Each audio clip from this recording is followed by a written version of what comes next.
ಬೇರೆಯವರ ವಸ್ತುಗಳನ್ನು ನಾವು ಉಪಯೋಗಿಸಬಾರ್ದು. ಉಪಯೋಗಿಸಿದ್ರೆ ಅದು ಶ್ರೇಯಸ್ಸಾಗಿರೋದಿಲ್ಲ. ನಮ್ಮದನ್ನು ನಾವು ಉಪಯೋಗಿಸ್ಕೋಬೇಕೆ ಹೊರತು ಬೇರೆಯವ್ರದನ್ನು ಮುಟ್ಟೋದಕ್ಕೆ ಹೋಗಬಾರ್ದು. ಇದಕ್ಕೊಂದು ನಿದರ್ಶನಪ್ಪ ಅಂದರೆ, ಒಬ್ಬ ಋಷಿ ಇದ್ದರು. ಆ ಋಷಿ ಒಂದು ಕೆಲಸವನ್ನು ಮಾಡ್ತಾಯಿದ್ರು ಒಂದು ಗುಡಿಸಲಿನಲ್ಲಿ. ಯಾರೋ ಬಂದಾಗ ಏನು ಮಾಡಿದರು, ಬಂದ ತಕ್ಷಣ ಒಂದು ದೀಪ ಉರಿತಾ ಇತ್ತು. ಆ ದೀಪವನ್ನು ಆಫ್ ಮಾಡಿಬಿಟ್ಟು ಒಂದು ಕಡೆಗೆ ಇಟ್ಟರು. ಇನ್ನೊಂದು ದೀಪವನ್ನು ತಗೊಂಡು ಅಂಟಿಸ್ಕೊಂಡ್ಬಿಟ್ಟು ಇಟ್ಟರು. ಅವ್ರ ಜೊತೆ ಮಾತಾಡೋಕ್ಕೆ ಸ್ಟಾರ್ಟ್ ಮಾಡಿದ್ರು.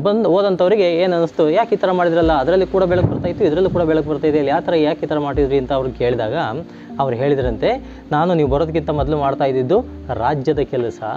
ಅದಕ್ಕೆ ರಾಜ್ಯದಿಂದ ಕೊಟ್ಟಂತಹ ಎಣ್ಣೆ ಮತ್ತು ಬತ್ತಿ ಮತ್ತು ದೀಪವನ್ನು ನಾನು ಅಂಟಿಸ್ಕೊಂಡು ಕೆಲಸವನ್ನು ಮಾಡ್ತಾಯಿದ್ದೆ. ಈಗ ನೀವು ಬಂದ ಮೇಲೆ ನಾನು ಆ ದೀಪದ ಬೆಳಕು ನನಗೆ ಬೇಡ, ನಮ್ಮ ಮನೆಯ ದೀಪ, ನಮ್ಮ ಮನೆಯ ಎಣ್ಣೆ, ನಮ್ಮ ಮನೆಯ ಬತ್ತಿ ಅದಕ್ಕೆ ಹಾಕಿರತಕ್ಕಂಥದ್ದು, ಅದನ್ನು ಅಂಟಿಸ್ಕೊಂಡು ಕೆಲಸವನ್ನು ಮಾತಾಡ್ತಾ ಇದ್ದೀನಿ ನಿಮ್ಮ ಜೊತೆಯಲ್ಲಿ ಅಂತ ಹೇಳಿದ್ರಂತೆ. ಆ ರೀತಿಯ ಮನೋಭಾವ ಇರತಕ್ಕಂಥವರು ಮೊದಲಿರ್ತಾಯಿದ್ರು. ಆದರೆ ಇವಾಗ ಹಾಗಲ್ಲ.